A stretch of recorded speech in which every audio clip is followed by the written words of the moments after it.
إن هذه أمتكم أمة واحدة وأنا ربكم فاعبدون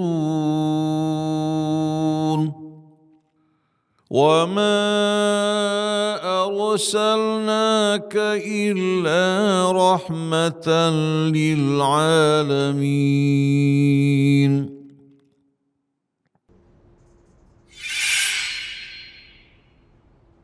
على هذه النية قلنا الصالحة وإلى حضرة النبي محمد صلى الله عليه وسلم. الفاتحة. أعوذ بالله من الشيطان الرجيم. بسم الله الرحمن الرحيم. الحمد لله رب العالمين الرحمن الرحيم مالك يوم الدين إياك نعبد وإياك نستعين اهدنا الصراط المستقيم صراط الذين أنعمت عليهم غير المغضوب عليهم ولا الضالين.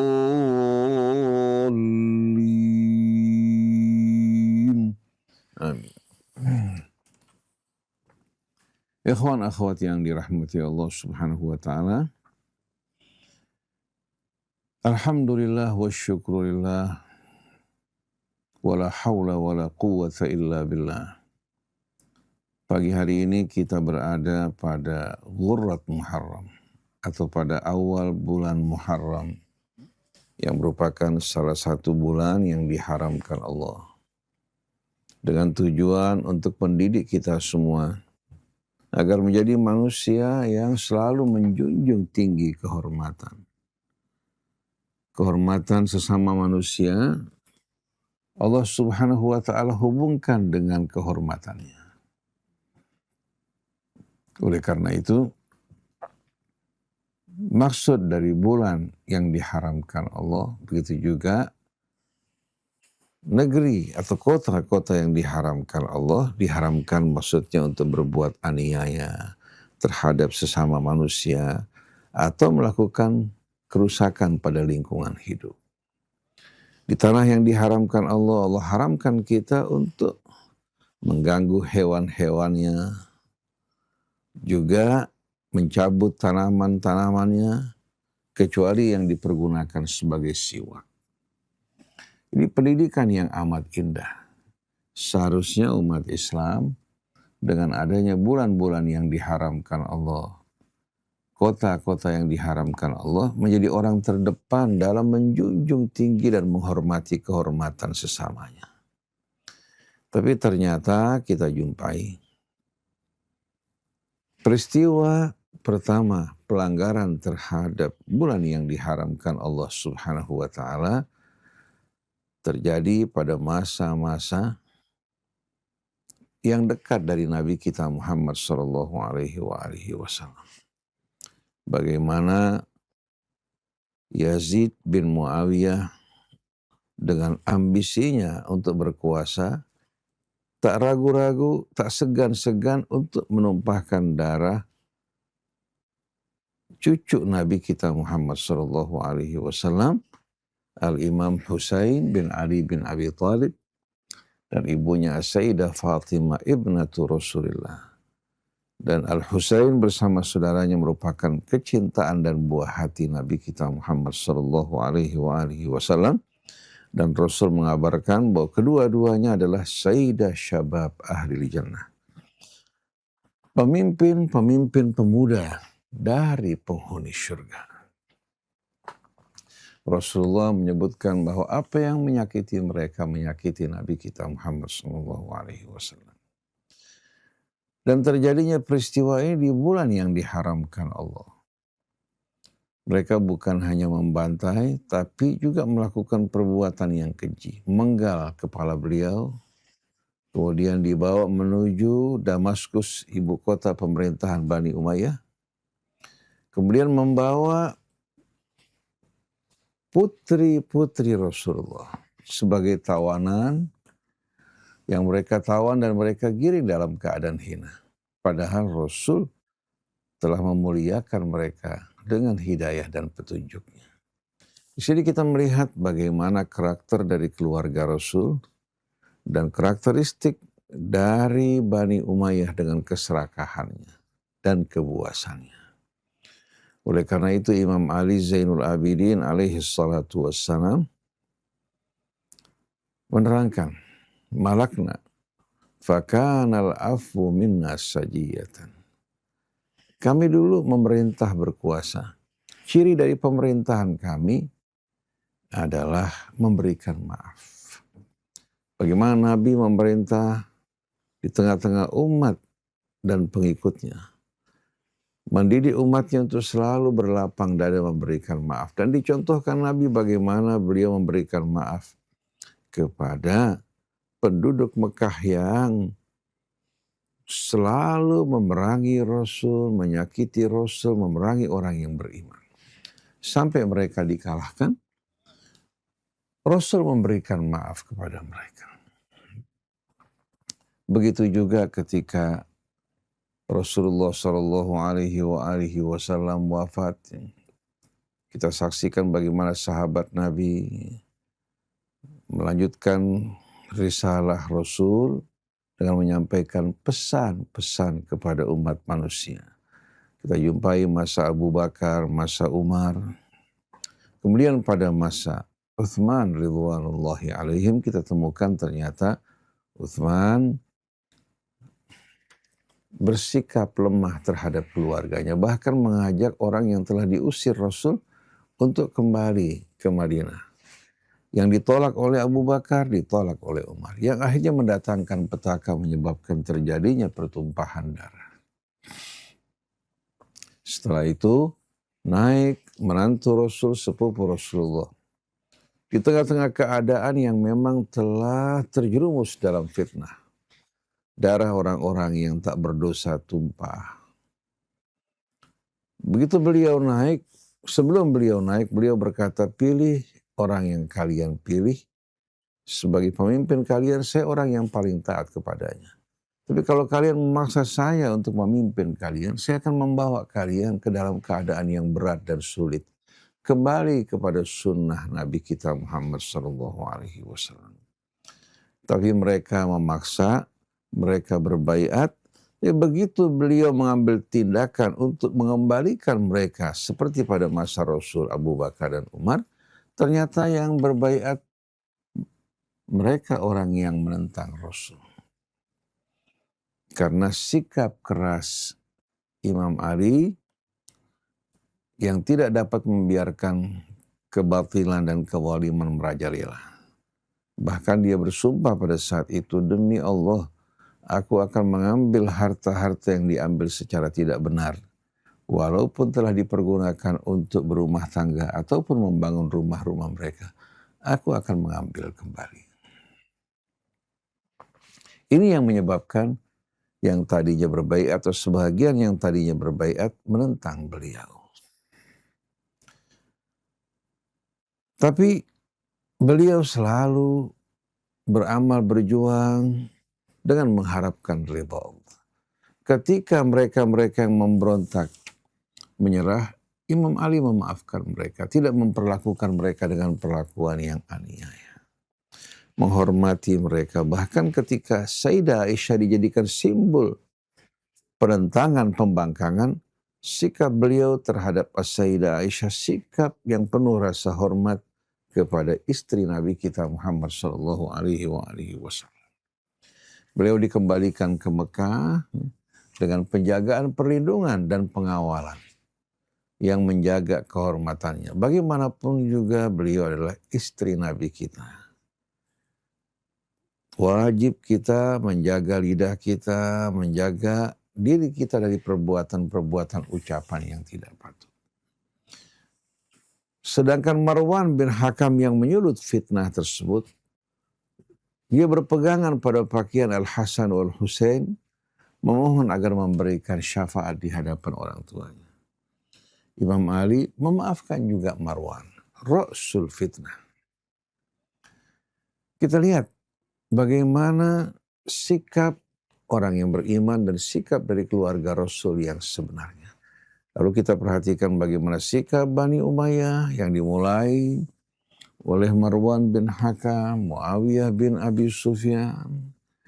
Dan kita saksikan bagaimana fitnah demi fitnah sampai pada masa Yazid yang melakukan pembantaian yang sadis di luar peri kemanusiaan terhadap siapa? Terhadap keluarga Nabi kita. Malakna fakanal afu minna sajiyatan. Falamma malaktum sala biddami abtahu. Dulu kami memerintah dan ciri pemerintahan kami adalah memberikan maaf, bersikap toleransi. Bahkan terhadap orang-orang yang memerangi kami. Begitu kalian berkuasa, pasir dan butiran-butiran kerikil berlumuran darah untuk kekuasaan. Yang satu berjuang untuk keridhaan Allah walaupun dirinya menjadi tumbal. Sebagaimana Ibrahim rela mempersembahkan dirinya untuk dilontarkan ke dalam api demi kebenaran. Maka sikap orang yang beriman jangan sekali-kali dipengaruhi oleh kebencian yang mendorong dirinya melakukan perbuatan yang tidak benar. Nah, sejarah kisah ini memang ada upaya dari para penguasa, baik Bani Umayyah, begitu pula Bani Abbas untuk menutup-nutupi. Bahkan ada upaya untuk merubah bulan kesedihan yang membuat keluarga Rasul bersedih, berduka, dirubah menjadi bulan kegembiraan dengan nama Hari Raya Anak Yatim. Jadi sejarah tragis yang dialami keluarga Rasul yang seharusnya menjadi pelajaran bagi kita semua diubah menjadi suasana gembira Hari Raya Anak Yatim, mengundang para penyulap, juga orang-orang yang menghibur untuk mengubah suasana sedih tersebut. Jadi mereka bersenang-senang berduka di bulan kesedihan dari keluarga Nabi kita Muhammad SAW. Kemudian mereka juga meriwayatkan hadis-hadis yang dipertanyakan bahwa pada bulan Muharram, pada tanggal 10 Muharram, Allah Subhanahu wa Ta'ala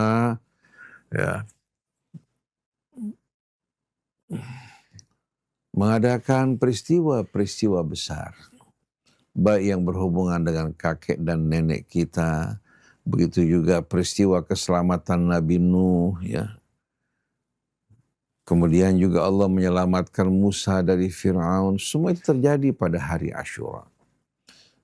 Lalu dalam riwayat Rasulullah bertanya, kenapa kalian puasa pada hari ini?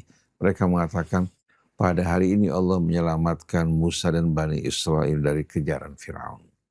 Lalu katanya Rasulullah mengatakan, kami lebih berhak terhadap Musa daripada yang lain. Maka dia mengatakan, kalau seandainya datang tahun kemudian, saya akan melaksanakan puasa Asyura. Tapi untuk membedakan dengan orang-orang Yahudi, kita tambahkan 9, 10 atau 10, 11. Banyak pembicaraan di seputar hadis-hadis ini, termasuk Sayyid Hasan bin Ali As-Segaf dari Jordania, seorang muhadits terkenal. Banyak para muhadits mempertanyakan hadis ini. Jadi kalau kita lihat, ada upaya-upaya untuk mengalihkan perhatian terhadap tragedi yang dialami oleh keluarga Rasul, dialihkan menjadi suasana gembira, suasana hari raya. Oleh karena itu para jamaah yang dimuliakan Allah Subhanahu wa Ta'ala, kita ingin belajar dari peristiwa Karbala yang terjadi pada 10 Muharram, agar betul-betul selalu berpegang pada kebenaran dan keadilan. Jangan karena kebencian kita pada satu kaum, kita melontarkan kebohongan dan fitnah, atau kita bereaksi secara negatif. Tapi hendaknya selalu kita berpegang teguh kepada prinsip keadilan. Bahkan terhadap orang-orang yang tadinya memerangi kaum muslimin, Rasulullah ingatkan, jangan disebabkan kebencian kalian terhadap mereka, kalian berlaku tidak adil. Jadi wala yajrimannakum syana'an qaumin ala alla ta'dilu i'dilu huwa aqrabu littaqwa. Nama Allah Al-Adlu, dan Nabi merupakan orang pertama yang selalu menegakkan kebenaran dan keadilan, maka kita yang mengaku sebagai umatnya harus melakukan hal yang sama. Kalau itu bukan hanya sekedar pengakuan. Begitu juga Allah Subhanahu wa taala As-Salam Al-Mu'min. Maka kita sebagai hamba yang menerima karunia yang tak terhingga, kita juga harus menaburkan salam, kita juga harus menaburkan dan memberikan rasa aman bagi orang di sekeliling kita, kecuali mereka-mereka yang berbuat kezaliman. Allah Ar-Rahman Ar-Rahim, seharusnya kita juga menaburkan rahmat. Dan Rasul merupakan rahmat semesta. Begitu juga Allah Al-Afu Al-Ghafur, yang suka memberikan maaf dan ampunan. Maka seharusnya kita belajar dari Allah Ta'ala. Dia pencipta semua makhluk di alam semesta ini, yang menciptakan kita. Tapi terhadap hamba-hambanya yang berdosa, Allah selalu menjanjikan maaf dan ampunannya bila mereka datang ke hadapan Allah. Jadi jangan bersikukuh dalam kezaliman. Dan dalam menanggapi kisah yang terjadi pada keluarga Nabi kita, ambil pelajaran. Fa'tabiru ya ulil absar. Selalu di samping orang-orang yang berjuang demi keadilan dan kebenaran, ada orang-orang yang culas, orang-orang yang keji dan biadab. Tanpa adanya mereka, tidak akan terlihat mereka orang-orang yang berbuat mulia. Oleh karena itu, seperti Imam Syafi'i katakan, yukhatibuni safihu bikulli qubhin fa'akrahu an akuna lahu mujiban. Orang yang pandir berbicara kepadaku dengan cara yang betul-betul tidak senonoh. Saya enggan untuk memberikan jawaban kepadanya. Fa'akrahu an akuna lahu mujiban. Yazidu safahatan wa azidu hilman. Dia bertambah tidak senonoh, bersikap yang tidak baik. Saya bertambah bersabar, tidak meladeninya. Ka'udin zadahul ihraqu tiba, bagikan gahru ketika terbakar, aroma semerbak. Langsung kita menciumnya. Begitu juga orang-orang atau pahlawan-pahlawan yang berjuang membela kebenaran. Orang-orang yang berjiwa mulia tidak akan dapat dikenali kecuali di saat mereka berhadapan dengan cobaan dan tantangan. Bagikan gahru yang tercium aromanya ketika terbakar. Begitu pula Al-Husain ibnu Ali bin Abi Thalib alaihissalam bersama anaknya atau anak-anaknya, bersama kemenakannya, bersama saudara-saudaranya yang berasal dari Ummul Fadl atau Ummul Banin, yang berasal dari Ummul Banin. Kita saksikan bagaimana beliau dalam saat-saat yang menyedihkan, satu persatu anaknya binasa. Begitu pula keponakannya, putra-putra Al-Imam Hasan. Begitu pula saudara-saudaranya. Ketika jenggotnya berlumuran darah, air mata beliau berlinang-linang. Salah satu kemenakannya berkata, ma yubki kaya amma. Apa yang membuat kamu menangis, wahai paman? Alasna al-haq, bukankah kami dalam kebenaran? Dijawab oleh sang paman, itu Imam Husain. Bala yabna akhi. Benar wahai anak saudara, kita dalam kebenaran. Falima hadha al-buka. Apa alasan dari tangisan ini?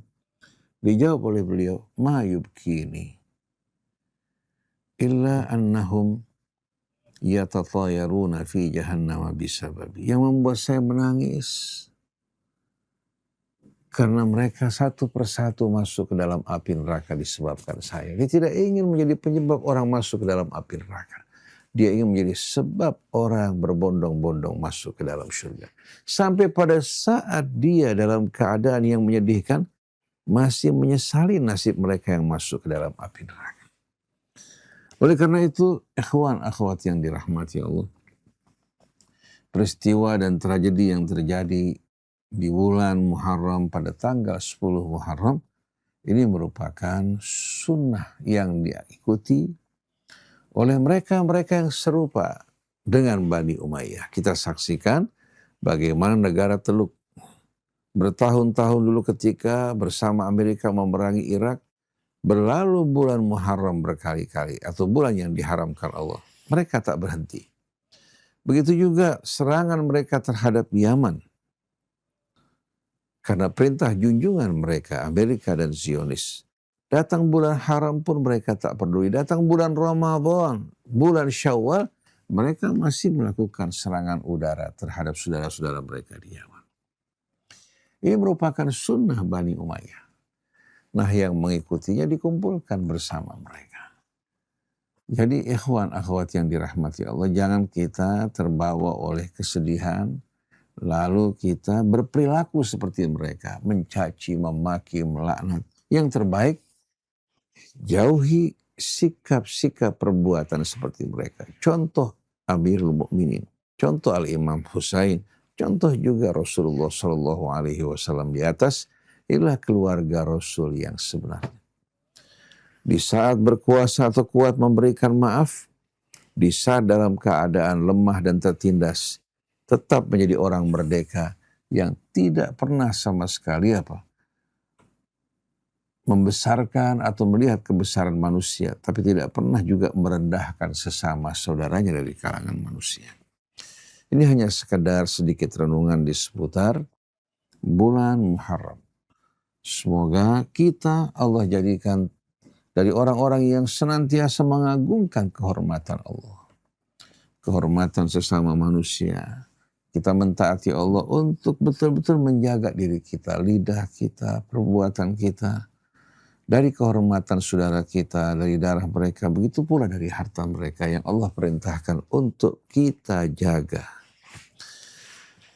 Dan semua ini kelak akan kita pertanggungjawabkan di hadapan Allah. Semoga awal tahun Hijriah kali ini menjadi betul-betul tahun taubat bersama-sama kembali kepada Allah. Allah perbaiki yang salah dari kehidupan kita. Allah luruskan yang masih dalam keadaan bengkok. Sucikan jiwa kita. Sucikan diri kita dari perbuatan-perbuatan noda yang akan mengundang bencana. Begitu juga yang akan memberatkan hisab kita di hari kemudian.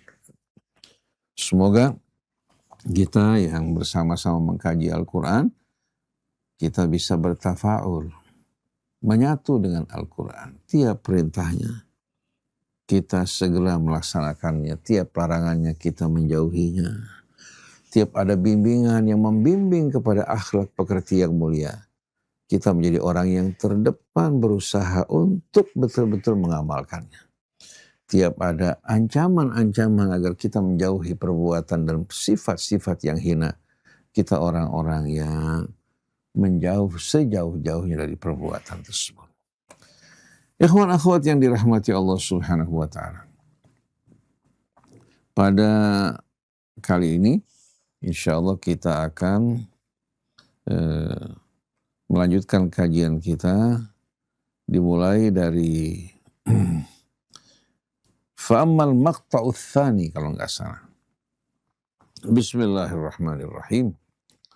Alhamdulillahi rabbil alamin. Allahumma salli ala Muhammadin wa ali Muhammad. Assalamualaikum warahmatullahi wabarakatuh. Fa'ammal maqta'u tsani fi surah فيقرر حكم الفيء الذي أفاءه الله على رسوله في هذه الوقعة وفيما يماثلها مما لم يتكلف فيه المسلمون غزوا ولا قتالا، أي الوقائع التي تولتها يد الله جهرة ومباشرة وبدون استتار من الخلق كهذه الوقعة، وما أفاء الله على رسوله منهم فما أوجفتم عليهم من خيل ولا ركاب، ولكن الله يسلط رسله على من يشاء والله على كل شيء قدير. Ma afa'allahu ala rasulihi min ahlil qura. Falillahi walil rasul walidhil qurba wal yatama wal masakini wabnis sabil.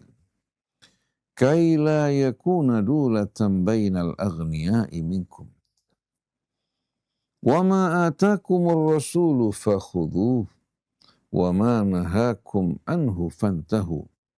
Wattaqullah innallaha syadidul iqab. Lil fuqara'il muhajirin alladhina ukhriju min diyarihim wa amwalihim yabtaghuna fadlan minallahi wa ridwana wa yansuruna allaha wa rasulahu ulaika humus sadiqun. Walladhina tabawwa'u ad-dara wal imana min qablihim yuhibbuna man hajara ilaihim wala yajiduna fi sudurihim hajatan mimma utu wa yu'thiruna ala anfusihim walau kana bihim khasasah wa man yuqa syuhha nafsihi faulaika humul muflihun. Walladzina ja'u min ba'dihim yaquluna rabbana ighfir lana ولإخواننا الذين سبقونا بالإيمان ولا تجعل في قلوبنا غلا للذين آمنوا ربنا إنك رؤوف رحيم. وهذه الآيات التي تبين حكم الله في هذا الفيء وأمثاله تحوي في الوقت ذاته وصفا لأحوال الجماعة المسلمة في حينها كما تقرر طبيعة الأمة المسلمة على توالي الأصول وخصائصها المميزة التي تترابط بها وتتماسك على مدار الزمن. لا ينفصل فيها جيل ولا قوم عن قوم ولا نفس عن نفس في الزمن المتطاول بين أجيالها المتعاقبة في جميع بقاع الأرض، وهي حقيقة ضخمة كبيرة ينبغي الوقوف أمامها طويلا في تدبر عميق. وما أفاء الله على رسوله منهم فما أوجفتم عليه من خيل ولا ركاب ولكن الله يسلط رسله على من يشاء والله على كل شيء قدير.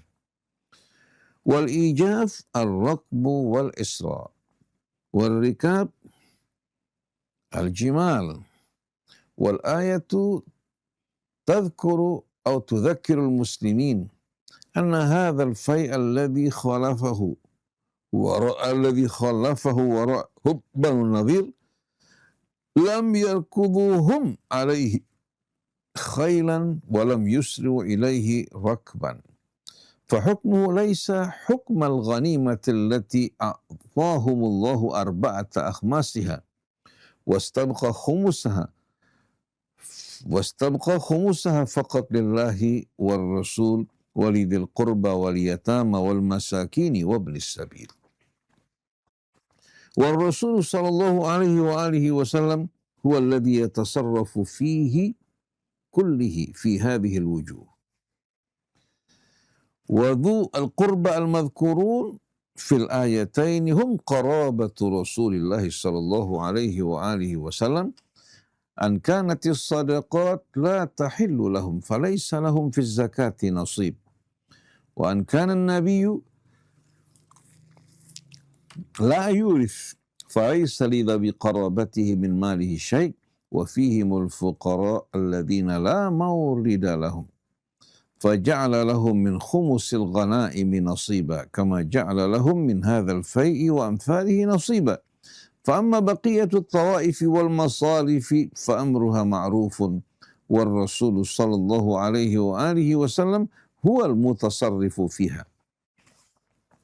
هذا حكم الفيء تبينه الآيات، ولكنها لا تقتصر على الحكم وعلته القريبة، إنما تفتح القلوب على حقيقة أخرى كبيرة، ولكن الله يسلط رسوله على من يشاء فهو قدر الله، وهم طرف من هذا القدر يسلطه على من يشاء والله على كل شيء قدير.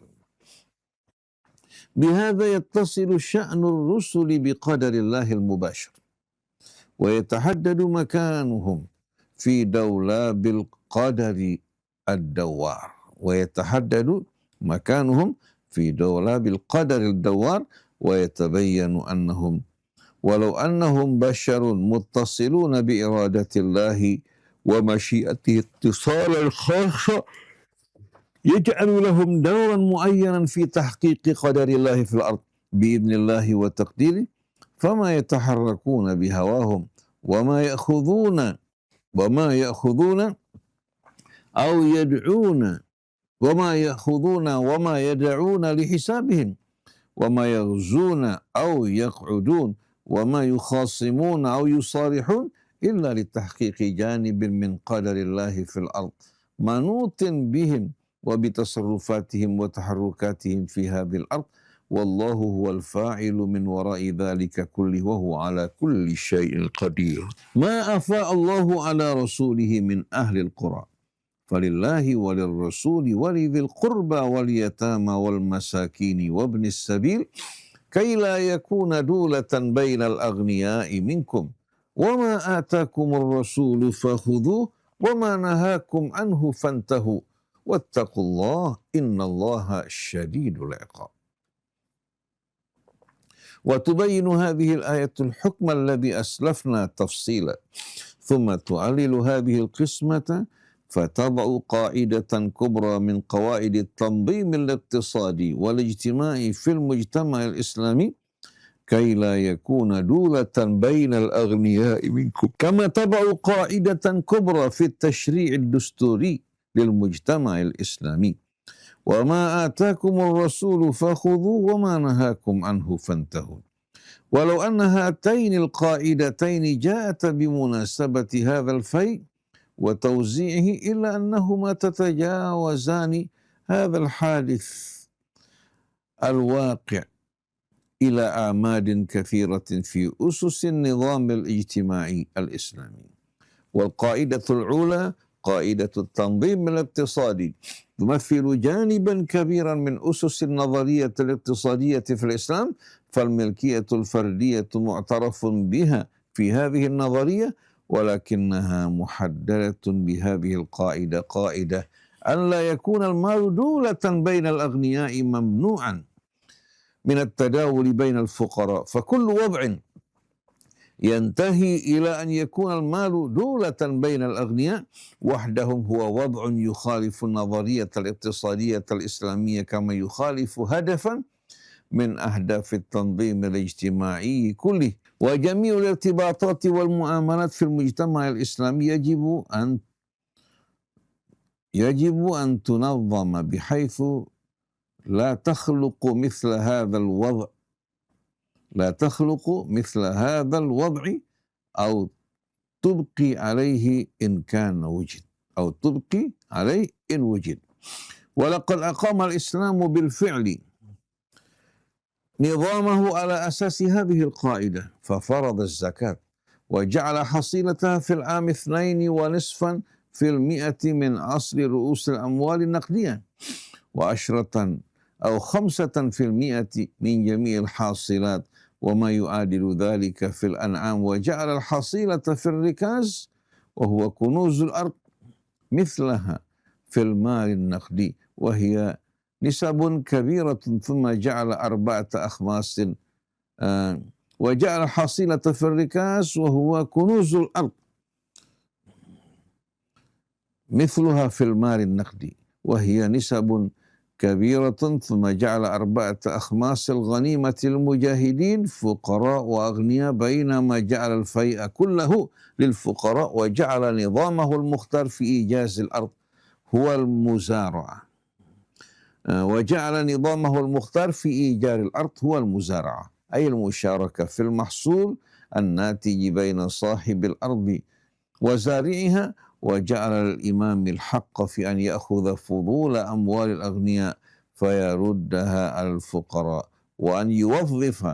وأن يوظف في أموال الأغنياء عند خلو بيت المال wa harrama al-ihtikar. Inda khului baitul mal wa harrama al-ihtikar wa hadar riba wa huma al-wasilatani ar-ra'isiyatan li ja'lil mali dulatan bainal aghniya. وعلى الجملة أقام نظامه الاقتصادي كله بحيث يحقق تلك القاعدة الكبرى التي تعد قيدا أصيلا على حق الملكية الفردية بجانب القيود الأخرى. ومن ثم فالنظام الإسلامي نظام يبيح الملكية الفردية ولكنه ليس هو النظام الرأسمالي، كما أن النظام الرأسمالي ليس منقولا عنه، فما يقوم النظام الرأسمالي إطلاقا بدون ربا وبدون احتكار إنما هو نظام خاص من لدن حكيم خبير نشأ وحده وسار وحده وبقي حتى اليوم وحده، نظاما فريدا متوازن الجوانب متعادل الحقوق والواجبات متناسقا تناسق الكون كله، مذ كان صدوره عن خالق الكون والكون متناسق موزون. متناسقا تناسق الكون كله مذ كان صدوره عن خالق الكون والكون متناسق موزون. والله أعلم. Bismillahirrahmanirrahim. Ikhwan akhwat yang dirahmati Allah. Allah Subhanahu wa taala yang memberikan petunjuk bimbingan kepada Rasulnya untuk mengeluarkan umat manusia dari kegelapan yang bermacam-macam menuju kehidupan yang terang benderang diterangi oleh cahaya Allah. Allah Subhanahu wa taala menjadikan setiap peristiwa yang dihadapi Rasul, dihadapi kaum muslimin, baik peristiwa yang terjadi di antara sesama mereka, peristiwa yang terjadi di antara kaum muslimin dan ahli kitab, peristiwa yang terjadi di antara kaum muslimin dan kaum musyrikin, setiap peristiwa tersebut Allah jadikan sebagai ibrah bagi kaum muslimin. Oleh karena itu, apa-apa yang Allah turunkan pada satu kaum tidak berarti terbatas pada mereka. Tapi seperti yang diucapkan para imam dari keluarga Rasulnya, Innal Qur'an yajri ala akhirihim kama yajri ala awalihim. Artinya Al-Quran berlaku untuk orang-orang yang datang di kemudian hari sebagaimana yang berlaku pada orang-orang terdahulu. Jadi dengan wafatnya orang-orang terdahulu, dengan berhentinya peristiwa tersebut bukan berarti Al-Quran berakhir.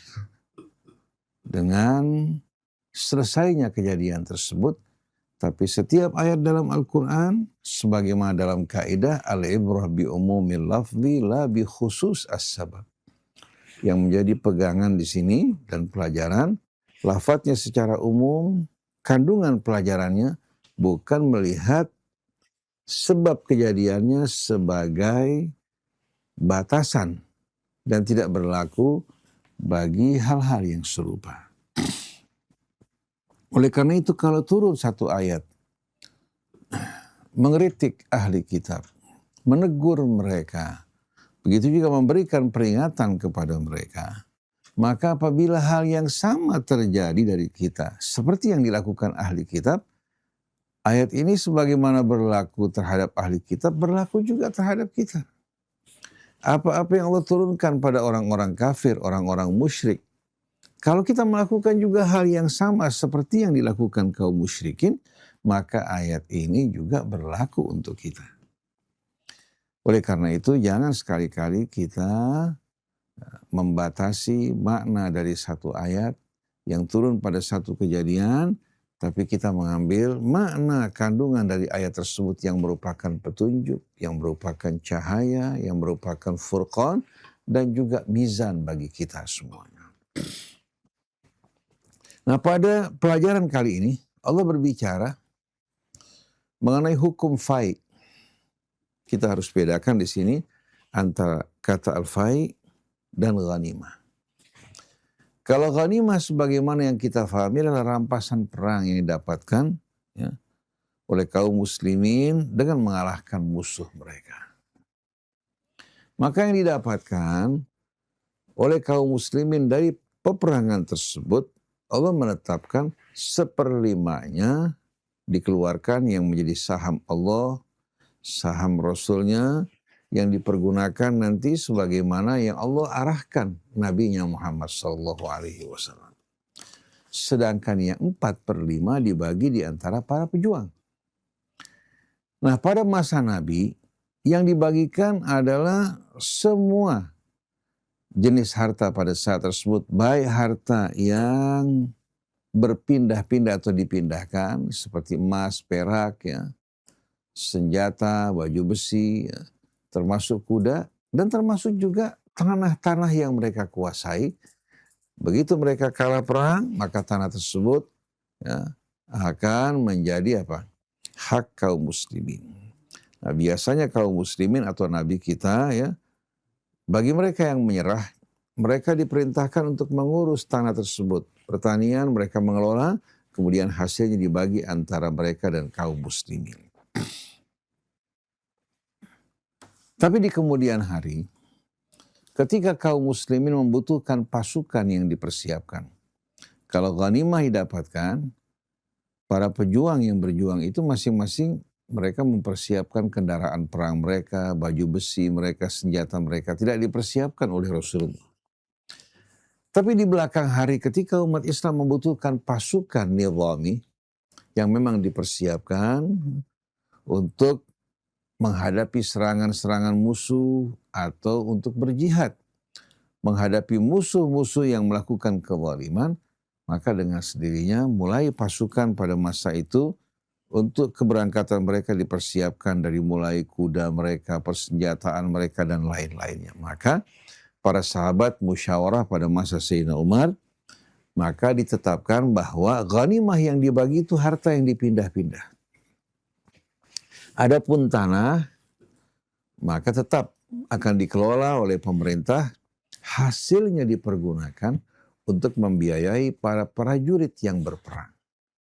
Dengan tujuan agar para pejuang ini tidak menjadi tuan tanah. Kalau mereka berjuang, setiap selesai perjuangan, mereka menerima bahagian dari tanah dan lain sebagainya, lama-kelamaan mereka menjadi tuan tanah, harta berputar di antara mereka, akhirnya akan membuat kenyamanan, membuat mereka enggan untuk berjuang. Oleh karena itu Allah jelaskan hikmah mengapa fai berbeda dengan ghanimah. Kalau ghanimah merupakan harta yang didapatkan dari hasil perjuangan, mereka mengerahkan kekuatan mereka, pasukan mereka. Nah, berkaitan dengan fai, Allah Subhanahu wa taala terangkan, "Wa ma afa'allahu ala rasulihi min ahlil wa ma afa'allahu ala rasulihi minhum."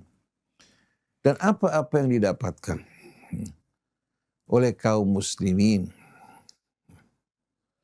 wa ma afa'allahu ala rasulihi minhum. Dan apa yang didapatkan dari pasukan yang menyerah tanpa sama sekali kaum muslimin mengerahkan kuda mereka ataupun mengerahkan onta mereka. Artinya tanpa adanya benturan dan bentrokan di antara kaum muslimin terhadap para ahli kitab, maka yang didapatkan oleh mereka dalam bentuk fai di sini, di mana kalian tidak mengerahkan kuda kalian maupun onta kalian, maka Allah tetapkan, wa ma afa'allahu ala rasulihi minhum fama awjaftum alaihi min khairin wa rikab walakinnallaha yusallitu rusulahu ala man yasha. Jadi yang dimaksudkan dengan harta fai adalah apa-apa yang didapatkan, ya, oleh Rasulullah SAW dan kaum muslimin tanpa mengerahkan pasukan berkuda mereka atau mengerahkan onta-onta mereka untuk mengalahkan dan melumpuhkan musuh. Tapi Allah Subhanahu wa taala menguasakan kepada Rasulnya atau memberikan kekuasaan pada Rasulnya kepada siapa yang Allah kehendaki, hingga mereka dalam ketakutan mereka terpaksa harus menyerah. Artinya karena ketakutan, ya, berhadapan dengan kaum muslimin, dan ketakutan ini merupakan senjata yang Allah kirimkan untuk mendukung Rasulnya dan kaum muslimin. Sanulqi fi qulubihimur ru'ba bima asyraku billahi ma lam yunazzil bihi sultana. Kami akan kirimkan ke dalam hati mereka ketakutan. Bukan hanya khauf, tapi ar-ru'b, lebih dahsyat daripada ketakutan. Yang membuat akhirnya tubuh mereka lemah, frustasi, tidak memiliki semangat untuk menghadapi musuh. Akhirnya mereka menyerah. Jadi Allah subhanahu wa ta'ala memberikan kekuasaan kepada Rasulnya terhadap orang-orang yang Allah kehendaki. Wallahu ala kulli syai'in qadir. Sungguh Allah maha kuasa atas segala sesuatu. Setelah menjelaskan apa itu fai, itu harta yang didapatkan tanpa sama sekali peperangan, perjuangan, dan mengerahkan pasukan, maka Allah jelaskan pembahagiannya beda dengan apa yang terjadi pada ghanimah. Di mana Allah berfirman, ma'afallahu ala rasulihi min ahlil qura. Apa yang Allah limpahkan kepada Rasulnya dari penduduk-penduduk kampung-kampung yang didiami oleh Bani Nadir. Dan harta yang mereka tinggalkan. Bagaimana hukum Allah? Falillahi walil rasul walidil qurba wal yatama wal masakini wabnis sabil.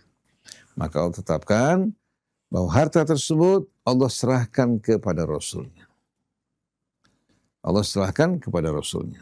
Rasul yang menetapkan pembahagiannya tidak dibagi kepada para muqatil, orang-orang yang berjuang, ya.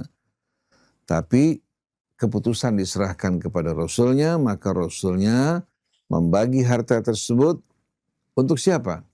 Untuk Rasul. Dengan sendirinya Rasul bukan bersenang-senang dengan harta tersebut dipegang oleh Rasul sebagai bekal baik untuk keluarganya, dan itu sedikit sekali.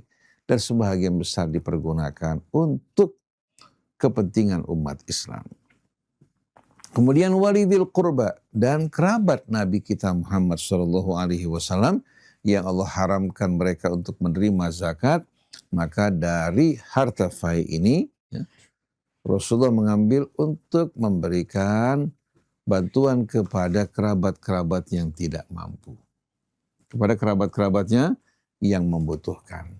Rasul tidak pernah memberikan secara berlebih-lebihan, tapi memberikan untuk mereka, ya, yang membutuhkan. Kemudian wal yatama wal masakin, begitu pula untuk anak-anak yatim, orang-orang miskin, wabnis sabil atau ibnu sabil yang kehabisan bekal.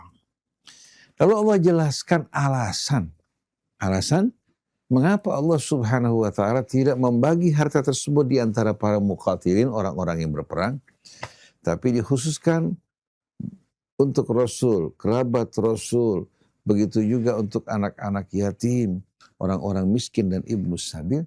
Allah jelaskan, kaila yakuna dulatan bainal aghniya'i minkum, agar harta ini tidak berputar hanya di seputar orang-orang kaya dari kalian. Kalau dibagikan untuk para muqatil, ya, maka dengan sendirinya apa? Harta akan berputar di tengah-tengah mereka, sedangkan al-fuqara wal masakin, orang-orang yang lemah seperti janda-janda, anak-anak yatim, ibnu sabil tidak akan mendapatkan bahagian. Akhirnya sebagian orang menikmati kekayaan secara berlebihan, sebagian lagi hidup dalam kekurangan. Oleh karena itu, ini merupakan salah satu asas dari sistem perekonomian Islam. Demikian pula juga asas dari kehidupan masyarakat Islam.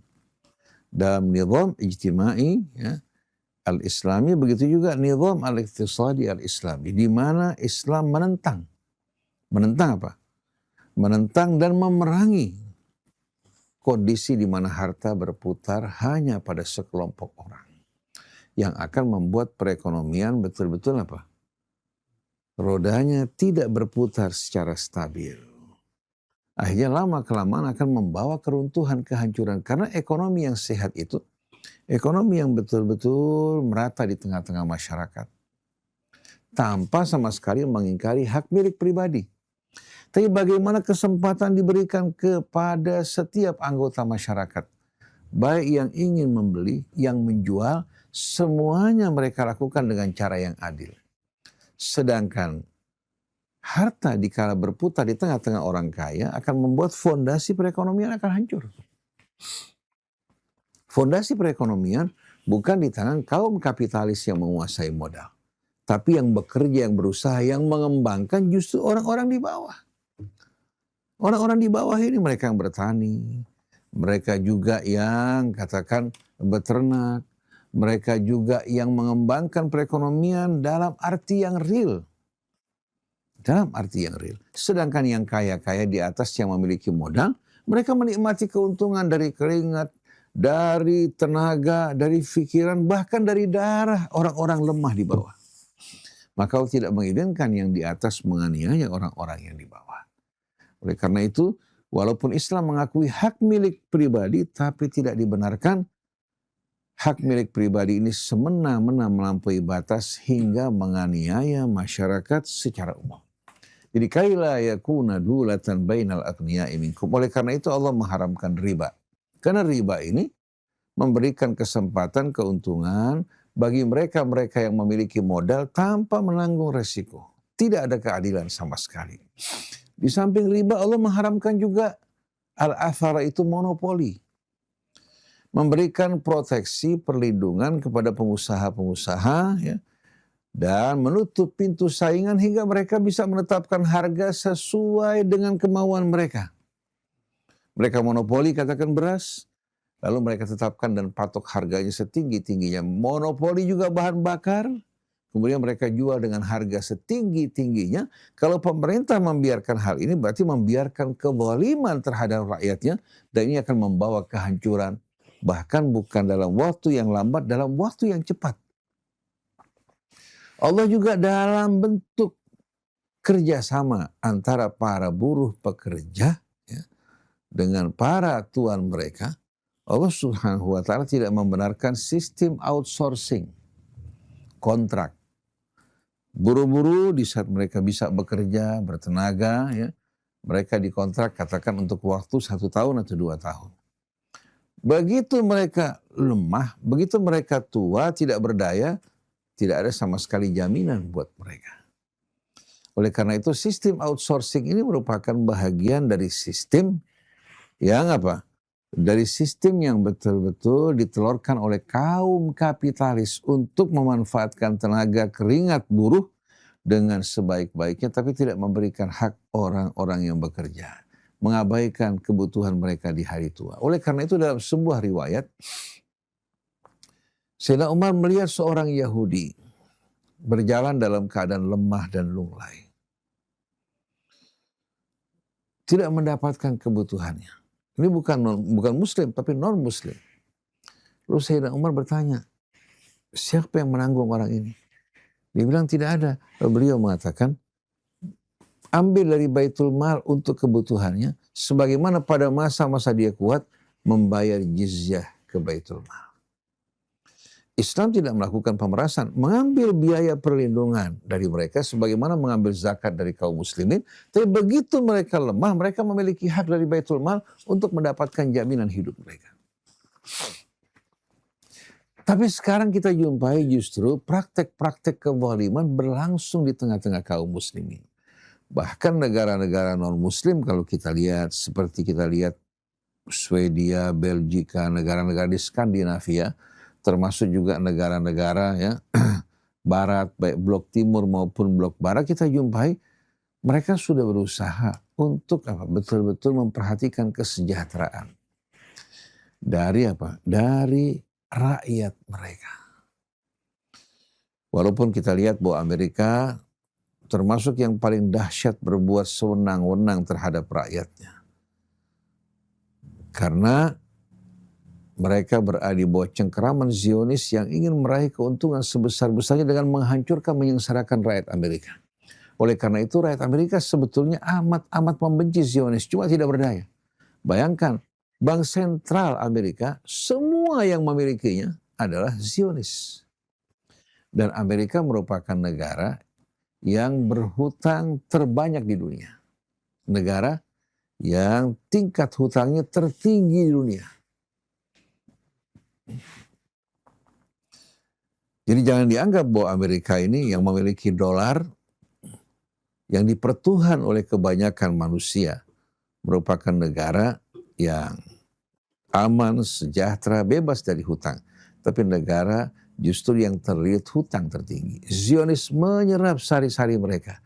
Begitu mereka menyaksikan bahwa penduduk Amerika atau negara Amerika tidak lagi membawa keuntungan buat mereka, mereka akan tinggalkan pindah ke tempat lain sebagaimana yang terjadi pada Jerman.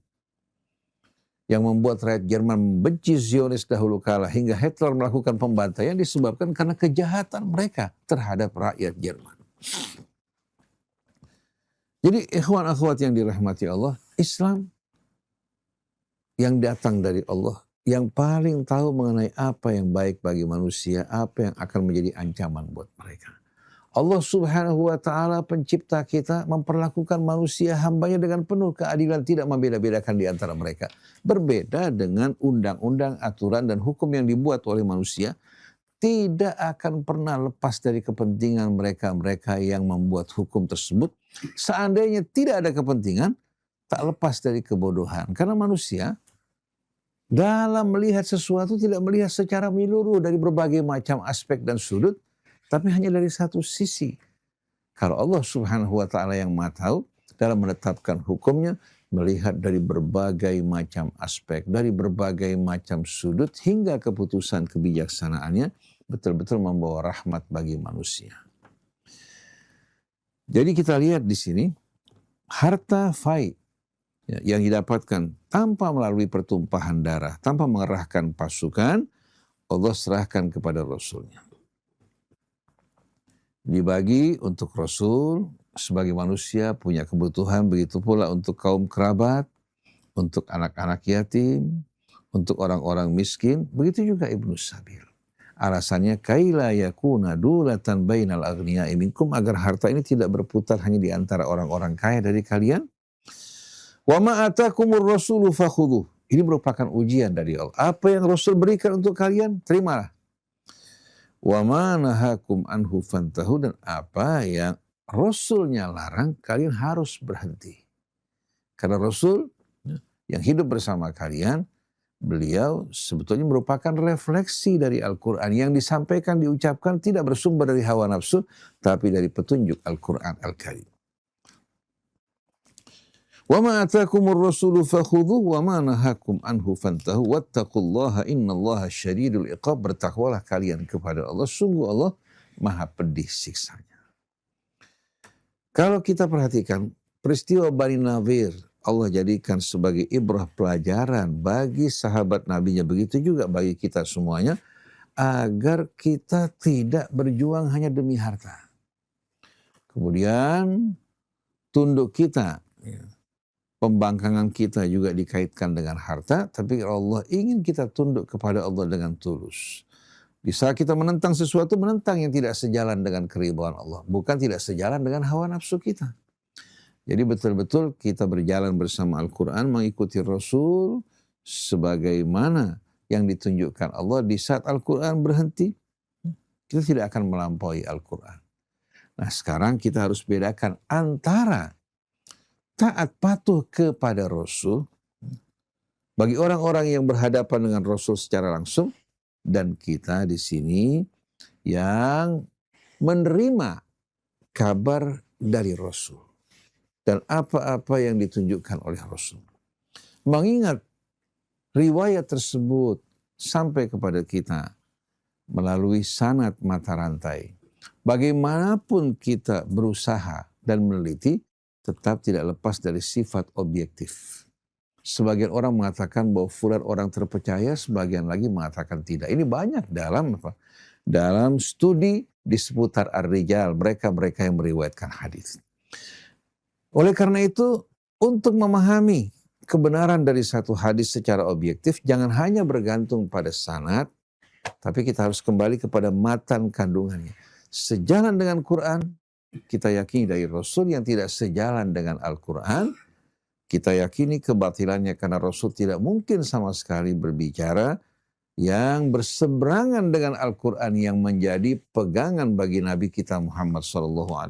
Maka tindakan kita yang menolak satu riwayat bukan ingkar sunnah, tapi mengingkari kebohongan atas nama Nabi kita Muhammad Shallallahu Alaihi Wasallam. Jadi ikhwan akhwat yang dirahmati Allah Subhanahu Wa Taala, kita lihat melalui peristiwa Bani Nadhir dan penyerahannya kepada kaum muslimin atau kepada Rasul, harta yang didapatkan dinamakan fai, lalu Allah tetapkan bahwa ini diserahkan kepada Rasulnya, Rasul yang membagikan. Dengan kebijaksanaan Rasul sebagaimana petunjuk Allah Subhanahu Wa Taala, Rasul mengambil sebahagian untuk kebutuhannya. Tapi lihat bagaimana kehidupan Rasul yang diberikan wewenang tersebut. Ternyata dapur rumah Nabi kita berhari-hari tidak menyala. Beliau makan dari butiran kurma. Ketika istrinya memohon agar ditambahkan biaya nafkah, Rasulullah menolak. Kalian ibu orang-orang yang beriman. Seharusnya kalian perhatian terhadap anak-anak kalian. Sampai-sampai Allah perintahkan Nabi untuk menawarkan hidup bersenang-senang tapi terpisah dari Nabi, atau bersama Rasul tapi bersabar. Sedangkan sahabatnya pada saat tersebut telah mulai sejahtera karena menerima rampasan perang. Sedangkan istri Rasul bersama Rasul hidup dalam kesederhanaan. Ini merupakan contoh pemimpin yang luar biasa yang menjadi pelajaran dan tauladan bagi kita semua, bukan pemimpin yang menyalahgunakan jabatannya untuk bersenang-senang dan tidak mendengarkan sama sekali peringatan yang datang dari Allah Subhanahu Wa Taala. Begitu juga untuk kerabat Nabi kita. Kita tahu bagaimana kehidupan kerabat Nabi, sebagaimana keadaan Nabi. Imam Ali juga ya sebagai menantu, sahabat, hidup dalam keadaan yang betul-betul mengenaskan bagi yang memandang. Tapi mereka menikmati semua itu. Sayyidah Fatimah seringkali menahan lapar. Rasul menjenguk putrinya yang menahan lapar mengatakan, bersabarlah wahai Fatimah. Bersabarlah wahai putriku. Untuk kehidupan dan cobaan yang singkat demi meraih kemuliaan di hari akhir nanti. Jadi betul-betul perhatian mereka untuk keridhaan Allah. Untuk perjuangan di jalan Allah Ta'ala. Ini yang membuat jauhnya mereka dari kehidupan nyaman, mereka betul-betul lebih banyak fokus kepada apa-apa yang Allah janjikan di hari akhir. Wala saufa yu'tika rabbuka fatarda. Tapi kenyamanan yang kita rasakan ini yang membuat akhirnya semangat juang kita melemah. Keimanan kita juga merenduh. Akhirnya kita melihat yang mungkar karena menjaga kenyamanan pribadi kita berdiam. Kita menyaksikan kezaliman, kita tidak memberikan dukungan kepada yang mazlum, membela haknya dari orang yang zalim. Karena kita lebih mengutamakan kenyamanan dalam hidup ini, akhirnya kita menjauh dari kebenaran keadilan yang membawa resiko dan konsekuensi yang berat. Maka sebagai penutup, pada acara Idul Adha kemarin, saya mendengarkan ucapan Tom Lembong yang bukan muslim. Menggunakan baju kokoknya dengan kopiah hitamnya, dia mengatakan pelajaran dari peristiwa Idul Adha tahun ini. Yang saya rasakan, pengorbanan di sini maksudnya kita mengorbankan kenyamanan kita, ego kita demi menegakkan kebenaran dan keadilan. Kita harapkan mudah-mudahan Allah memberikan hidayah kepadanya, kepada kaum muslimin yang masih belum memahami tujuan dari kehidupan dalam kehidupan dunia dan arti pengorbanan yang merupakan bahagian dari makna Islam yang artinya berserah diri kepada Allah, mengutamakan Allah daripada hawa nafsu kita, ego kita maupun kepentingan kita. Subhanakallahumma wa bihamdik asyhadu an la ilaha illa anta astaghfiruka wa atubu ilaik. Wal afu minkum. Wassalamualaikum warahmatullahi wabarakatuh. Ada yang mau ajukan pertanyaan? Ya Ustaz. Full. Assalamualaikum. Waalaikumsalam warahmatullahi wabarakatuh. Di ayat surah Al-Hasyr ini, khususnya di ayat 10, menarik sekali. Karena di sini ada penekanan kaila yakuna dulatam bainal aghniya minkum. Iya. Dan yang menarik lagi bahwa di ajaran Islam ini enggak ada regulasi untuk orang kaya menikmati kekayaannya atau ada perbedaan antara mukmin dengan mukmin. Karena di sini dibagi menjadi 3, orang mukmin, muhajirin, kemudian kelompok ansor dan juga mukmin setelahnya. Artinya perekonomian yang sama rata. yang menjadi pertanyaan di sini Ustadz,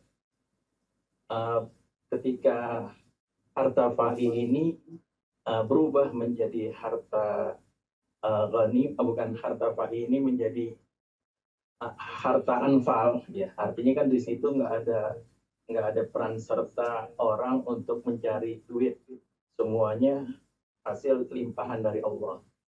Ini menarik ketika mereka mendapatkan harta dari Bani Nadir kan nggak melalui perang. Ya. Begitu juga anfal ketika ada tanaman-tanaman, buah-buahan ataupun yang lain, ini kan bisa menjadi pemberian dari Allah buat orang mukmin. Bagaimana cara pembagiannya dari anfal ini bisa menjadi anfal? Itu yang pertama, Ustaz. Yang kedua adalah kemarin ada satu peristiwa di mana seorang kepala negara yang mestinya dia mengurus harta umat, tapi dia menggunakan harta tersebut untuk membeli hewan kurban. Apakah ini bisa disamakan dengan harta anfal atau fai, atau karena kan harta yang diberikan kepada Rasul ini sebenarnya kan harta yang sama yang diatur oleh negara. Itu aja Ustaz, terima kasih. Baik. Pertama kita bicara mengenai anfal. Allah berfirman, yas'alunaka 'anil anfal, qulil anfalu lillahi war rasul. Kemudian fattaqullaha wa aslihu dzata bainikum wa ati'ullaha wa rasulahu in kuntum mu'minin. Kata anfal di sini, kalau kita perhatikan, ini menunjuk kepada rampasan perang. Mereka bertanya-tanya mengenai anfal, maksudnya pembahagian rampasan perang yang mereka dapatkan. Lalu Allah mengatakan, katakan bahwa al-anfal itu ya, lillahi walir rasul. Lillah walir rasul. Kenapa Allah ucapkan atau Allah subhanahu wa ta'ala tegaskan hal ini? Ini sebetulnya menjelaskan kepada kita pengalaman kaum muslimin ya, yang berjuang di jalan Allah subhanahu wa ta'ala. Kemudian mereka mendapatkan rampasan perang. Dan pada saat itu orang-orang yang mendapatkan, katakan yang mengalahkan musuh, mengambil apa yang didapatkan dari musuh. Apa yang didapatkan? Dari musuh. Sedangkan yang tidak berhadapan dengan musuh, contohnya mereka yang menjaga di atas bukit dan gunung, beranggapan bahwa kalau mereka tetap di tempat mereka, mereka tidak akan menerima bagian. Karena memang dari tradisi jahiliyah kalau dalam terjadi peperangan, maka yang mengalahkan musuh dia mengambil barang-barang yang didapatkan dari mana? Dari musuh tersebut. Sedangkan yang tidak terlibat berhadapan dengan musuh, dia tidak mendapatkan bahagian walaupun dia menjaga posisi yang cukup penting seperti yang terjadi pada para pemanah. Akhirnya ketika para pemanah menyaksikan musuh berjatuhan, bergelimpangan dan juga mereka membawa harta benda, yang di atas mengatakan kalau kita tidak turun, kita tidak akan mendapatkan bahagian. Nah, sebahagian lagi mengatakan, ingat Rasulullah mengatakan kepada kalian, jangan kalian turun dalam keadaan apapun sampai peperangan usai. Tapi mereka tidak mendengar, akhirnya mereka turun. Setelah mereka turun dari belakang, pasukan di bawah pimpinan Khalid bin Walid berhasil menyelinap, akhirnya membuat Nabi dan kaum muslimin yang sudah hampir mengalahkan musuh, mendapatkan secarangan tiba-tiba dari belakang, membuat akhirnya dari kemenangan mengalami betul-betul penderitaan. Maka ketika sahabat-sahabat Nabi bertanya-tanya mengenai pembahagian ghanimah, Allah berikan betul-betul jawaban yang menegaskan. Mereka bertanya mengenai anfal, maka katakan wahai Rasulullah, al-anfal lillahi walir rasul. Anfal ini milik Allah dan Rasulnya. Oleh karena itu, jangan ini menyebabkan kalian berpecah belah, jangan membuat kalian juga menginginkan dunia melupakan kebenaran dan keadilan. Fattakullah, bertakwalah kalian kepada Allah, wa aslihu dzata bainikum, dan perbaikilah hubungan di antara kalian. Wa ati'ullaha wa rasulahu in kuntum mu'minin, dan taatilah Allah dan Rasulnya apabila kalian beriman. Lalu setelah itu Allah jelaskan pembahagiannya. Wa'lamu annama ghanimtum min syai'in fa'anna lillahi khumusahu walil rasuli walidil qurba wal yatama wal masakin wabnis sabil. Pada surat Al-Anfal juga. Jadi wa'lamu annama ghanimtum min syai'in fa'anna lillahi khumusahu walil rasuli walidil qurba wal yatama wal masakin wabnis sabil. Adapun berkaitan dengan fai, yaitu apa yang didapatkan dari penyerahan musuh tanpa ada sama sekali serangan menggunakan pasukan berkuda atau unta, maka langsung dijelaskan oleh Allah dalam surah Al-Hasyr ini. Jadi ketika suratul Anfal membuka penegasan dari Allah Subhanahu wa taala bahwa Anfal menjadi milik Allah dan Rasulnya, nah di situ Rasulullah Shallallahu Alaihi Wasallam membagikan sesuai dengan apa yang diaturkan. Jadi sebetulnya suratul Anfal ini berhubungan dengan dua hal. Satu, ghanimah rampasan perang. Yang kedua juga berhubungan dengan al-fai. Semua ditangani oleh Allah dan Rasulnya. Dengan cara yang adil dibagikan bagi para muqatilin, orang-orang yang berjuang. Setelah diambil 1/5-nya, yang 4/5 dibagi untuk mereka, sedangkan berkaitan dengan al-fai diserahkan kepada Rasulnya, Rasul yang mengatur siapa yang berhak untuk menerima bagian. Oleh karena itu ketika al-fai dibagikan, yang menerima dari kalangan apa? Dari kalangan muqatil, yaitu Abu Dujanah. Abu Dujanah kebetulan seorang yang susah dan miskin. Kalau nggak salah namanya Kharsyah bin Kharsyah dengan gelar dan kunyah Abu Dujanah. Dia diberikan bahagian, sedangkan para muqatil yang lain tidak diberikan karena apa? Karena kondisi mereka yang berkecukupan. Jadi kalau kita perhatikan di sini, bagaimana ya Allah menegaskan dari awal bahwa Anfal adalah milik Allah dan Rasulnya. Allah yang akan membagikan dengan cara yang bijaksana. Seperti kalau kita perhatikan orang ya di Barat ya, sebelum di Indonesia terjadi, restoran-restoran di Belanda dan di mana-mana tempat, ya, mereka menyediakan kotak untuk tip. Tapi yang menerima tip bukan hanya pelayan. Karena kalau pelayan yang menyediakan maka menerima tip, sedangkan cook di dapur tidak menerima tip, nggak adil sama sekali. Jadi orang yang memberikan tip, baik pelayan menerima langsung dimasukkan dalam kotak. Nanti selesai sore hari atau malam hari, tip tersebut dihitung kemudian dibagikan secara adil di antara cook, pelayan dan lain sebagainya. Ini merupakan hal yang adil. Begitu juga dalam Anfal. Termasuk di dalamnya ghanimah rampasan perang dijelaskan wa'lamu annama ghanimtum. Begitu juga berkaitan dengan al-fai, semuanya lillahi walir rasul. Jangan kalian fokus pada hal ini, maka bertakwalah kalian kepada Allah, perbaiki hubungan di antara kalian. Karena harta ini bisa menimbulkan kebencian, pemusuhan. Tapi begitu hati kita fokus mengharapkan keridhaan Allah, kita taat dengan keputusan Allah dan Rasul yang membagi dengan cara yang penuh keadilan dan kebijaksanaan, maka dengan sendirinya ketaatan kita merupakan ibadah yang mulia. Ini yang perlu kita perhatikan. Jadi bertakwalah kalian kepada Allah, kemudian perbaiki hubungan di antara kalian, dan taatilah Allah dan Rasulnya kalau kalian beriman. Ini sebetulnya pengalaman yang unik yang tidak pernah mereka temukan pada masa jahiliyah. Di mana pada masa jahiliyah orang-orang yang kuat yang berperang itu yang menguasai rampasan perang, yang lemah-lemah di belakang tidak mendapatkan bahagia. Tapi Islam mengatur semuanya yang berjuang mendapatkan bahagian. Baik mereka yang mempersiapkan katakan logistik, yang menyiapkan juga persenjataan, yang bekerja sebagai penjaga, semua mendapatkan bahagian dengan cara yang adil. Ini keindahan Islam.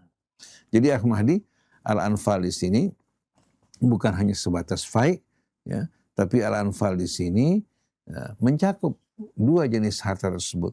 Dan kalau kita perhatikan suratul Anfal ini kelihatannya turun pada apa? Pada peristiwa Uhud. Memberikan komentar pada peristiwa dalam peperangan Uhud. Bisa juga Al-Anfal ini juga berbicara mengenai apa yang terjadi pada Bani Nadir. Karena untuk menetapkan dengan tepat melalui tulisan sejarah juga agak sulit. Tapi kita bisa melalui ayat-ayat Al-Quran, kita bisa merasakan melalui keterangan ayat-ayat Al-Quran ini, kapan diperkirakan turunnya ayat ini. Seperti yang disebutkan oleh Azzah Darruzah ketika berbicara mengenai sejarah melalui Al-Quran Al-Karim. Wallahu a'lam. Waalaikumsalam warahmatullahi wabarakatuh.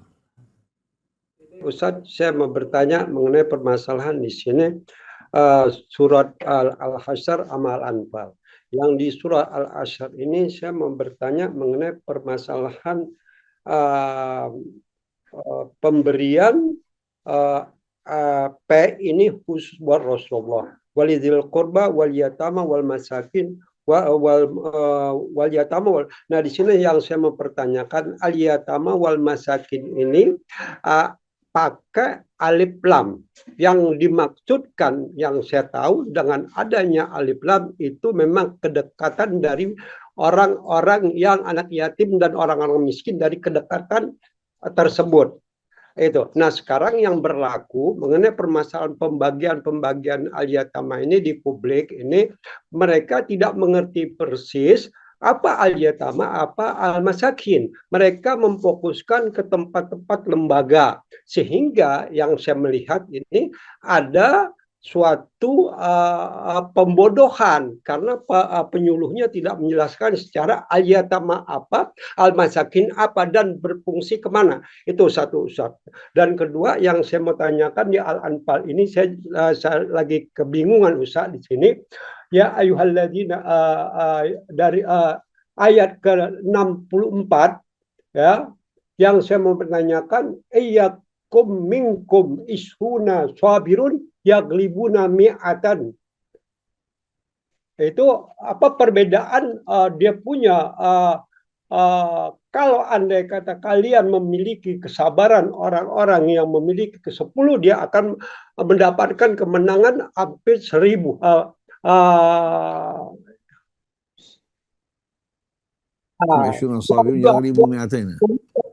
Dan kedua, alladzina khaffafa ankum wa alima alladzi fikum dha'fa. Di situ malah minus. Dia punya cuma 10%. Yang sedangkan itu 100% itu. Terima kasih, Ustaz. Kalau kita bicara mengenai sistem pemungutan zakat dan pembahagiannya di Indonesia ini, sebetulnya belum sesuai dengan apa yang dicontohkan Nabi kita. Sebagai contoh, Nabi mengirim orang-orang yang memungut dan membagikan zakat menuju ke Yaman. Sampai di Yaman, mereka mengumpulkan zakat. Mereka juga mengemfasisir berapa jumlah para mustahik. Pertama, jumlah muzaki, jumlah mustahik. Setelah itu, mereka menghitung berapa yang terkumpul dari zakat. Mereka bagikan kepada 8 golongan yang Allah sebutkan dalam Al-Quran. Innamas sadaqatu lil fuqara wal masakin wal amilina alaihi wal mu'allafati qulubuhum wa fir riqab wal gharimina wa fi sabilillah wa ibnis sabil. Dibagikan untuk mereka. Jadi kalau ada orang berhutang diselesaikan hutangnya, orang-orang juga yang terjerat oleh perbudakan dan dia seorang muslim dibebaskan dari jeratan perbudakan tersebut, setelah dipenuhi juga kebutuhan para fuqara wal masakin, termasuk ibnu sabil. Nah, begitu selesai, mereka kembali ke Madinah membawa sejumlah zakat yang terkumpul. Rasulullah menegur mereka. Yang kalian bawa ini apa? Kami tidak mengutus kalian untuk menjadi pemungut pajak, tapi kami mengutus kalian untuk mengumpulkan zakat diambil dari yang kaya, dibagikan kepada kaum fuqara yang membutuhkan dari mereka. Dijawab oleh mereka, ya Rasulullah, kami telah bagikan di antara mereka. Sekarang ini kelebihannya, wahai Rasulullah. Jadi zakat yang diambil dari satu kaum tidak akan dipindahkan ke tempat lain sampai mencukupi kaum tersebut. Oleh karena itu yang dilakukan oleh lembaga-lembaga yang mengumpulkan zakat tanpa melakukan inventarisir ya, para mustahik di mana mereka berada, begitu juga para muzaki setempat. Seharusnya zakat tersebut diambil dari orang-orang kaya di wilayah setempat, diberikan kepada mereka-mereka yang membutuhkan juga pada tempat kediaman para muzaki tersebut. Mungkin bisa dikecualikan saham-saham seperti fisabilillah, saham-saham untuk para mu'alaf bisa diserahkan kepada lembaga-lembaga yang mengelola dakwah untuk mendidik para mu'alaf, yang mengajak mereka untuk masuk ke dalam Islam, atau untuk lembaga perjuangan di jalan Allah Ta'ala. Bisa digunakan kalau Indonesia tidak terjadi, katakan kondisi jihad yang membutuhkan, maka kita bisa kirimkan ke Palestina, ke Gaza, bisa kirimkan ke tempat-tempat yang membutuhkan. Tapi berkaitan dengan saham fuqara wal masakin, begitu juga orang-orang yang katakan berhutang, ya. Begitu juga katakan ibnu sabil, seharusnya mereka mendapatkan perhatian, dan kita harus juga dengan tegas, ya, dalam pemungutan zakat itu betul-betul harus dikembalikan sesuai dengan petunjuk Allah dan Rasulnya. Jangan kita kembali kepada qila wa ruya. Katanya begini, sebagaimana kita jumpai dalam buku zakat. Kita baca fiqh zakat yang ditulis oleh Qardawi saja. Qardawi lebih banyak melakukan ijtihad yang namanya intiqai. Dia milih pendapat dari pendapat Syafi'i atau Maliki atau yang lain-lain semuanya. Yang kita harapkan kita merujuk langsung kepada nas Al-Quran. Baru setelah itu kita jadikan pandangan-pandangan para imam sebagai apa? Sebagai pengalaman. Pengalaman untuk dapat betul-betul membantu kita dalam memahami nusus Qur'aniyah. Nah, yang kita perhatikan kebanyakan nas, mereka ditarik untuk ikut riwayat atau ikuti pendapat-pendapat para ulama. Padahal kalau kita membaca Al-Quran, Quran dengan tegas menjelaskan kepada kita dari mulai harta yang diambil dan berapa yang dikeluarkan. Allah sebutkan, ya ayyuhalladzina amanu anfiqu min thayyibati ma kasabtum wa mimma akhrajna lakum minal ardh. Wahai orang yang beriman, infakkan sebahagian dari hasil usaha kalian yang thayyib. Usaha ini mencakup dari mulai perdagangan, kemudian pertanian, peternakan, semua masuk dalam kategori usaha, termasuk juga profesi. Kemudian dari apa yang kami keluarkan bagi kalian dari hasil bumi. Bukan hanya terbatas makan pokok, tapi yang diproduksi skala besar seperti sayur mayur pun. Dan sekarang ada cold storage yang bisa bertahan lama, begitu pula palawijanya, begitu juga hasil tambangnya, semua masuk dalam ayat tadi. Dan apa saja yang kami keluarkan bagi kalian dari hasil bumi. Jangan kita berhenti pada apa yang dikeluarkan pada masa Rasul, karena pada masa itu berbeda dengan kondisi sekarang. Orang pada masa Rasul menanam sayur mayur hanya untuk kebutuhan ala kadarnya. Dan eksplorasi pertambangan juga belum seperti saat ini. Oleh karena itu, kalau seandainya padi dikeluarkan sebanyak 10% apabila disirami oleh air hujan maupun sungai, maka hal yang sama harusnya dilakukan, termasuk juga apa? Hasil usaha kita profesi bukan 2,5%, seharusnya dikeluarkan 10%. Dan semua juga yang kita dapatkan dari berbagai macam jenis usaha. Tapi yang terjadi, kita kembali kepada hadis yang menerangkan zakat an-naqdain, yaitu emas dan perak, dikenakan rub'ul usyur, yaitu 1/40 atau 2,5%. Padahal ini berlaku untuk emas perak yang kita simpan. Apabila sampai nisab, kemudian berputar selama 1 tahun, seharusnya dikeluarkan 2,5%. Tapi kalau kita kelola dalam bentuk usaha, berbeda lagi yang harus diambil. Tanpa merugikan para petani, para pengusaha, tanpa memberikan beban buat mereka, setelah dicukupi kebutuhan mereka, dikeluarkan yang seharusnya dikeluarkan sebagaimana firman Allah, wa yas'alunaka madza yunfiqun qulil afwa. Mereka bertanya padamu apa yang mereka harus infakkan. Allah sebutkan setelah kalian mencukupi kebutuhan kalian dan orang yang kalian tanggung, maka dikeluarkan pada saat tersebut. Sisa dari kebutuhan kita yang mendasar dikeluarkan. Nah, di sini kalau dikembalikan kepada hasil-hasil bumi dikenakan 10%, kalau dikembalikan kepada ghanimah dikeluarkan 20%. Nah, kita di sini masih bermain 2,5%. Akhirnya jangankan untuk kebutuhan orang-orang yang berhak menerima zakat, untuk fuqara wal masakin pun tidak cukup. Padahal kita telah diajarkan Allah bahwa hidup mati kita, dunia kita, semuanya adalah milik Allah dan amanat di tangan kita. Dan Allah ingatkan kita untuk berlomba-lomba mengejar hari akhirat dan menjadikan dunia kita sebagai wasilah untuk meraih kemuliaan di akhirat tanpa melupakan kewajiban kita, nafkah kita pada keluarga dan kebutuhan mereka. Jadi Abdullah, pada saat ini uniknya dalam pengumpulan zakat maupun pemungutan zakat sebetulnya masih belum sesuai dengan aturan Islam. Dan seharusnya bukan pemerintah yang menangani masalah ini. Pemerintah kan tidak menerapkan syariat Islam. Seharusnya yang menangani masalah ini adalah orang-orang yang memiliki betul-betul kemampuan, wewenang ya, dan betul-betul menjalankan agama dengan sebaik-baiknya. Mereka yang seharusnya mengelola persoalan zakat. Tidak ditangani oleh lembaga-lembaga yang dibentuk oleh pemerintah. Kemudian kemana perginya uang zakat tersebut juga kita nggak tahu. Tapi kalau pemerintah turun katakan ke satu kota atau satu wilayah, lalu menghitung orang-orang yang wajib zakat, kemudian juga para mustahik yang menerima zakat dibagikan dengan cara yang diajarkan Allah Subhanahu wa taala, kita hargai hal ini. Tapi itu tidak terjadi. Yang miskin semakin miskin, yang melarat semakin melarat, yang kaya semakin kaya, bahkan yang kaya pun mereka tidak pernah bertanya, berapa seharusnya yang kami keluarkan dari harta kami. Mereka hanya mengira-ngira atau mengikuti perasaan mereka. Lalu bagaimana kira-kira tanggung jawab kita terhadap saudara-saudara kita kaum fuqara, masakin, begitu juga orang-orang yang mu'alafnya atau orang yang berjuang di jalan Allah Subhanahu wa taala?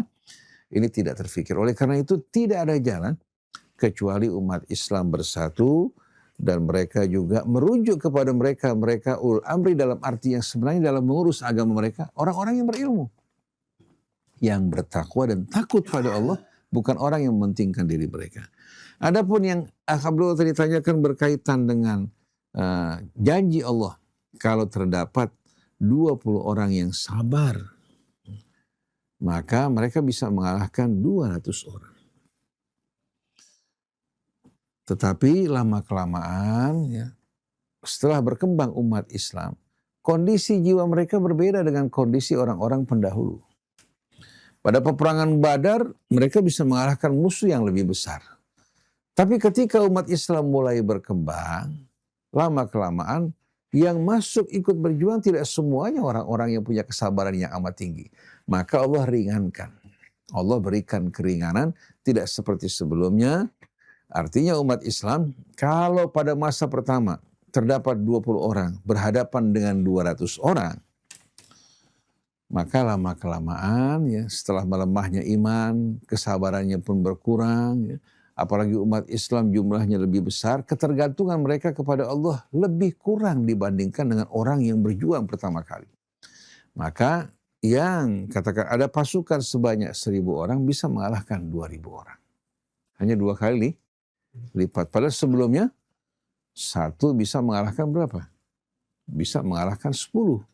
Ini sebetulnya merupakan gambaran dari para pendahulu as-sabiqun al-awwaluna minal muhajirin wal ansar sama orang-orang yang datang berikutnya seperti pada peperangan Hunain.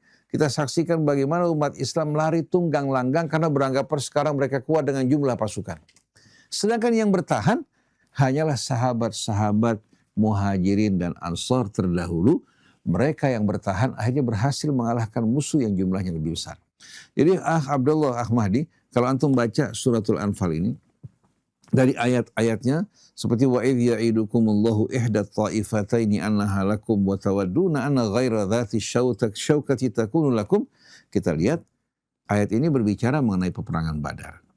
Tapi kalau kita kembali kepada ayat-ayat berikutnya, ya, seperti idh yughashshikumun nu'asa amanatan minhu wa yunazzilu 'alaikum minas sama'i ma'an liyutahhirakum bih wa yudhhiba ankum rijsa syaitan wa liyarbita 'ala qulubikum wa yuthabbita bihil aqdam. Ayat ini kelihatannya mengisyaratkan akan peperangan Uhud. Bagaimana umat Islam yang mengalami pukulan yang berat karena pelanggaran yang dilakukan oleh sebagian orang, akhirnya mereka betul-betul penuh dengan penyesalan. Nah, untuk menenteramkan hati mereka, Allah Subhanahu wa taala buat mereka mengantuk. Allah turunkan hujan hingga rasa penyesalan di hati mereka menghilang sedikit demi sedikit. Allah teguhkan hati mereka, akhirnya mereka berhasil membuat musuh lari kocar-kacir setelah itu. Jadi ikhwan akhwat yang dirahmati Allah Subhanahu wa taala, ayat-ayat ini sebetulnya membuka wawasan yang amat banyak bagi kita. Semakin kita resapi, semakin terbuka bagi kita pelajaran-pelajaran yang berguna. Insya Allah mudah-mudahan besok kita bisa lanjutkan kembali untuk berdiskusi di samping melanjutkan apa yang kita pelajari. Subhanakallahumma wa bihamdik asyhadu an la ilaha illa anta astaghfiruka wa atubu ilaik wal afu minkum wassalamualaikum warahmatullahi wabarakatuh. Fadhal Ustaz Hamzah. Bismillahirrahmanirrahim. Alhamdulillahirabbil alamin. Allahumma shalli wa sallim ala sayyidina Muhammadin wa ala ali sayyidina Muhammad. Amin ya ربنا انفعنا بما علمتنا رب علمنا الذي ينفعنا رب فقهنا وفقه لنا قرابات لنا في ديننا مع الكتر الأنثى وذكر رب وفقنا ووفقهم لما ترتضي قولا فعلا كرما وارزق الكل حلالا دائما وآخر الأتقياء علما نهضى بالخير ونكفى كل شر Amin ya Rabb. ربنا أصلح لنا كل الشؤون وأقر بالرضا منك العيون واقضي عنا ربنا كل الديون قبل أن تأتينا رسل المنون Amin. واغفر استر أنت أكرم من ستر وصلاة الله تغشى المصطفى Amin. من إلى الحق دعانا والوفاء بكتاب فيه للناس الشفاء وعلى الآل الكرام الشرفاء وعلى الصحب المصابيح الغرر Amin. اللهم اهدنا بهداك واجعلنا ممن يسارع في رضاك ولا تولنا وليا سواك ولا تجعلنا ممن خالف أمرك وعصاك وحسبنا الله ونعم الوكيل ولا حول ولا قوة إلا بالله العلي العظيم وصلى الله على سيدنا محمد وعلى آله وصحبه وسلم الحمد لله رب العالمين.